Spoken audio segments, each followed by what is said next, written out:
ang Sige, tubagan na sa korte lang. kini pertin daghana Ayaw sa na, pakita ka itong ID na ko, gato kita itong ipakita. Ayaw na, kita mo ako. Zara. Arestado ng mga operatiba ng Malaybalay City PNP ang isang lalaki sa ikinasang buy-bust operation sa barangay Sumpong, Malaybalay City, Bukidnon. Kinilala ang suspect na si alias Dan, 27 anyos at residente ng nasabing lugar. Sa operasyon ay nakumpiska ang 4 na pakete na hinihinalang shabu na may bigat na 10 gramo at may street value na 68,000 pesos at isang motorsiklo at isang 500 peso bill na ginamit bilang buy-bust money. Ebidensya bisang asa sa korte sa Pilipinas. Ikaw adunay katungod sa pagpili sa imong kaugalingong abogado apan dili kaya ang gobyerno mohatag kanimo isip. Nasayod man kita no sa pagkawala sa atong presidente no Duterte nahimong medyo rampant gyud ang droga nato. Dili lang ni sa ato ang barangay kundi sa tibuok Bukidnon o Pilipinas no.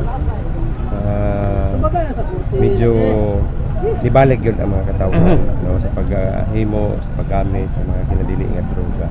Mao na ang dili lang ang struggle nato din sa Malaybalay kundi sa tibuok Pilipinas. Okay. Sa gihimo nato no, agi og tuk-tuk hangyo kanila pero mao man lagi dili man nato hawid ang ilahang kaugalingon. Mao na nga himo nato actually wala na nagkulang ang barangay sa pagtulong kanila no. Gihimo namo ang mga part para lang matawag ang ilahang tawag nato atensyon, salig sila sa barangay nga tabangan sila.